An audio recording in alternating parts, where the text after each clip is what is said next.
Hi guys, welcome to my channel. ఈరోజు నేను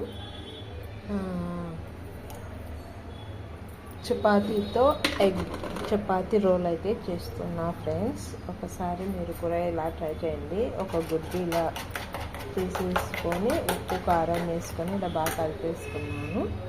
తర్వాత చపాతీ పిండి అయితే వేసినాను. అంటే ఒక లైట్గా పొట్టి పిండి పోయే వరకు ఇలా కాల్చుకోవాలి ఫ్రెండ్స్.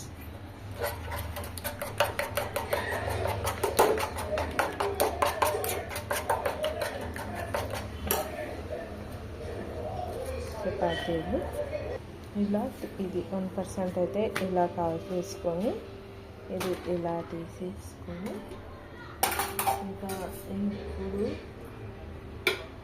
ఇందులోనే ఇట్లా ఆయిల్ అయితే వేసుకోవాలి ఫ్రెండ్స్. ఇప్పుడైతే ఈ ఎగ్ని అయితే ఇలా వేసేసుకున్నాం.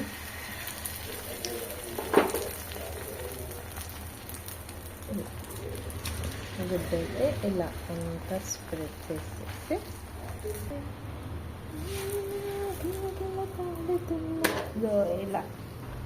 ఇలా అయితే వేసేసుకోవాలి. ఇంకా అయితే ఈ ఎగ్ని అయితే ఇలా రోల్ చేసేసుకోవాలి. ఇప్పుడు ఇంకొకటి ఆమ్లెట్ అయితే వేస్తున్నా ఫ్రెండ్స్.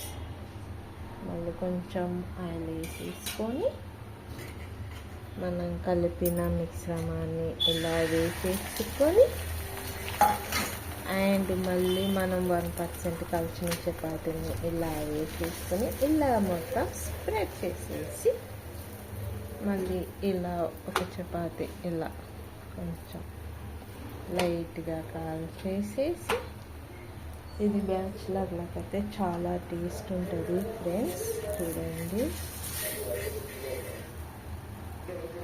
బ్యాచిలర్స్లో అయితే ఈజీగా చేసుకోవచ్చు. నైట్ అయినా మధ్యాహ్నం అయినా పొద్దున్నైనా ఇలా ఒక 5 నిమిషాలలో అయిపోతుంది ఫ్రెండ్స్. పిల్లలకి లంచ్ బాక్స్లో కూడా సూపర్ ఉంటుంది ఫ్రెండ్స్. ఇంకా ఇందులో టమాటా సాస్ వేసుకొని తింటే చాలా టేస్ట్ అయితే ఉంటుంది. చూడండి, ఇలా ఇంకొకటి కూడా అయిపోయింది, ఎగ్ రోల్. ఇప్పుడు 2 ఎగ్ రోల్స్, ఇప్పుడు 3 ఎగ్ రోల్స్ వేస్తున్నాను. ఇప్పుడు మళ్ళీ ఆయిల్ వేసేసుకొని మళ్ళీ అదే ప్రాసెస్. చూడండి, గుడ్ అయితే వేసేసా. ఆమ్లెట్ అయితే మన ఆమ్లెట్కి ఎలా కలుపుకుంటామో అలా వేసేసుకొని మళ్ళీ దీన్ని ఇలా చపాతీ పెట్టేసేసి చూడండి, ఇక్కడ 2 ఎగ్ రోల్స్ అయితే చాలా బాగా అయ్యాయి. ఇంకా ఇందులోకి అయితే టమాటా సాస్ కెచప్ అంటారు కదా, అది వేసుకొని తినచ్చు. చాలా టేస్ట్ అయితే ఉంటుంది. చూడండి ఫ్రెండ్స్, హెమీ క్రిస్పీగా అయితే ఎగ్ రోల్ రెడీ అయిపోయాయి. చూడండి, చాలా టేస్ట్ అయితే ఉన్నాయి ఈ ఎగ్ రోల్స్.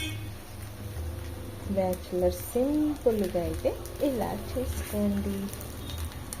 3 ఎగ్ రోల్స్ అయితే రెడీ అయిపోయాయి. మీకు ఈ వీడియో నచ్చినట్టయితే లైక్ చేయండి, షేర్ చేయండి, మా ఛానల్ని సబ్స్క్రైబ్ చేసి పక్కనున్న బెల్ ఐకాన్ని క్లిక్ చేయండి.